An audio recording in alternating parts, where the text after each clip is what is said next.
युट्यूबवर बघायचो की बाबा ह्याचा 150 टन निघाला, 200 टन निघाला. माझा त्याच्यावर विश्वास नव्हता. मी सरासरी माझं 112 टनापर्यंत ऊस गेला आतापर्यंत. दप्तर, फायली, पुस्तकं आणि ऍक्च्युली शेती मी करायला लागून 2 वर्ष झाली. कसं वाटलं? परफेक्ट वाटलं? शेड्यूल परफेक्ट वाटलं मला. शेड्यूल म्हणजे काय? तर आपल्या शेतीसाठी खत मात्रा असेल, फवारणी असेल, ड्रिचिंग असेल, या सगळ्याचं व्यवस्थित केलेलं प्लॅनिंग. नमस्कार शेतकरी मित्रांनो, प्राची ॲग्रो इंडस्ट्रीच्या या यूट्यूब चॅनलमध्ये आपल्या सर्वांचं सहर्ष स्वागत. शेतकरी मित्रांनो, आपण ज्यावेळेस शेती करत असतो त्यावेळेस आपण ज्यावेळेस ऊसाचं प्लॅनिंग करतो, प्लॅनिंग म्हणजे काय? आता त्यासाठी आपण प्राची ॲग्रो इंडस्ट्रीज आपल्यासाठी एक शेड्यूल घेऊन आले. प्रत्येक वेळेस आपल्या ऐकण्यात येतं दुकानात गेल्याच्या नंतर किंवा नेटवरून शेड्यूल म्हणजे काय? तर आपल्या शेतीसाठी खत मात्रा असेल, फवारणी असेल, ड्रिचिंग असेल, या सगळ्याचं व्यवस्थित केलेलं प्लॅनिंग. आणि या प्लॅनिंग केल्याच्या नंतर याचा येणारा रिझल्ट आज आपल्या समोर आहे. आपल्या समवेत शेतकरी मित्र आहेत, बेल्लेकर साहेब. साहेब नमस्ते. नमस्कार. तर आपण गावाचं नाव सांगा आपलं. मी प्रदीप बेल्लेकर. मी MSc ॲग्री 1980चा पास आउट. शेतीचा आणि माझा असा संबंध फार जवळ आलेला नाही. दप्तर, फायली, पुस्तकं आणि ॲक्च्युली शेती मी करायला लागून 2 वर्ष झाली. ज्यावेळेस मी शेती सुरू करून 2 वर्ष झाली, हे माझं पहिलं पीक आहे. बरं, एक मिनिट सर. आता सगळ्यात महत्त्वाचं इथून पुढे इंटरेस्टिंग व्हिडिओ आहे की जो माणूस 2 वर्षापासून फक्त शेती करायला लागलाय, पण शेती फक्त अभ्यासपूर्वक केल्याच्या नंतर काय फरक होतो हे तुम्ही आता त्यांच्या तोंडून ऐका. मग मी वेगवेगळे यूट्यूबवर बघायचो की बाबा ह्याचा 150 टन निघाला, 200 टन निघाला. तर मी जरी ॲग्रोनॉमीचा असलो तरी माझा त्याच्यावर विश्वास नव्हता. म्हणून मी शेती करतानाच पहिल्यापासून शेतीची जे काय आरोग्य आहे ते सांभाळून त्याचा ओसी किती आहे. माझ्या शेतीत चुना जी असते जवळजवळ 22-23% चुना आहे. जेवढे जे काय ॲप्लिकेशन करेल ते आपले फर्टिलायझरचा अपटेक होत नव्हता. तेवढ्यासाठी मी आमचे मंगेश दादा होते, त्यांचं आमच्या गावामध्ये दुकान आहे. मंगेश दादाबरोबर चर्चा करून मला त्यांनी प्राची ॲग्रोचा पत्ता दिला.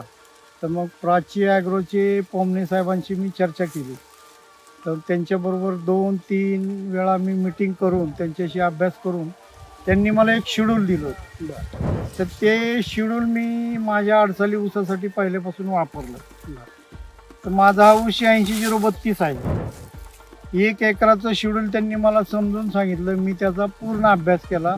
अभ्यासाअंती मी ते वापरलो. आता शेड्यूल मध्ये म्हणजे ना आपल्या प्रत्येक टप्प्यावरती वेगळं आहे. म्हणजे ड्रिचिंग काय घेतली पाहिजे ते पूर्ण शेड्यूल मध्येच येतं. त्याच्यानंतर फवारणी काय घेतली पाहिजे ते आता शेड्यूल मी मध्ये. टोटल 4 फवारण्या केल्या आणि जवळजवळ 2 ड्रिंचिंग केली. आणि वेळच्या वेळी जे पाणी व्यवस्थापन आहे ते पाणी व्यवस्थापनावर जरा जोर देऊन मला एवढं उत्पन्न मिळालं. तर एकरी सरासरी माझं 112 टनापर्यंत ऊस गेला आत्तापर्यंत.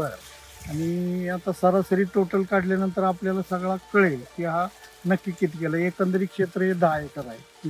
तर म्हणजे आता सरांनी अंदाज असा काढलाय की त्यांचं टोटल क्षेत्र आता तुटतंय जवळपास 10 एकर. आणि 10 एकरामध्ये आतापर्यंत त्यांचा 1170 टन ऊस गेलाय. आणि अजून कमीत कमी एक 3-4 ट्रिपा भरतील, 60-65 टन ऊस अजून होईल. म्हणजे टोटल सरासरी मग तो 1230 पर्यंत सरासरी होतोय. मग आपण 120 टनापर्यंत ऊस गेला.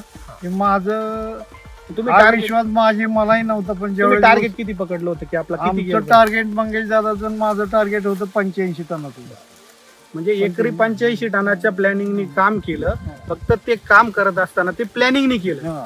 त्याचा हा रिझल्ट सरांनी घेतला. आता तुम्ही या शेड्यूल विषयी तुम्हाला एकदम म्हणजे ते कसं वाटलं? परफेक्ट वाटलं? शेड्यूल परफेक्ट वाटलं मला.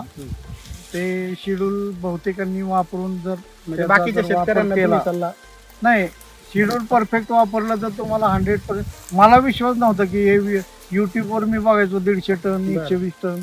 पण मी ज्यावेळेस स्वतः माझं उत्पन्न घेतलं त्यावेळेस मला हे 150 टन सुद्धा ऊस निघू शकतो असं मला वाटतं. म्हणजे शेतकरी मित्रांनो, कुठलीही गोष्ट करत असताना जर आपण प्लॅनिंग नाही केलं, नुसतं दुसरे कुठले खतं टाकतात आणि आपणही तेच टाकलं पाहिजे हे गरजेचं नाही. तुम्ही करताय कसं, आपल्या जमिनीला काय आवश्यक आहे हे सरांनी ओळखलं म्हणून त्यांना हे सक्सेस झालं. आता सरांना हे सर्व ज्यांनी पुरवठा केला, ज्यांनी आम्हाला सरांपर्यंत पोहोचवलं, असे मार्गदर्शक मंगेश मेत्र साहेब आपल्या बरोबर आहे. तर तुम्ही काय सांगाल बाकीच्या शेतकऱ्यांना की या शेड्यूल विषयी? आता तुम्ही स्वतः अनुभवलंय की सरांना रिझल्ट आले. माझं म्हणणं आहे शेतकऱ्यांना सगळ्यांना की प्राची ॲग्रोचे जे शेड्यूल आहे ते सर्व शेतकऱ्यांनी वापरावं व आपले उत्पन्न वाढवावं. बरोबर. म्हणजे जर शेतकरी मित्रांनो आपल्याला खरंच जर उत्पन्न काढायचं असेल आणि खरंच जर प्लॅनिंगने शेती करायची असेल तर तुम्ही सर्वात महत्त्वाचं मार्गदर्शन खूप महत्त्वाचं आहे आणि त्याच्या शेड्यूलची खूप महत्त्वाची आवश्यकता आहे. तर सर्वांनी असाच रिझल्ट घेण्यासाठी प्राची ॲग्रो इंडस्ट्रीजला नक्की फॉलो करा. धन्यवाद.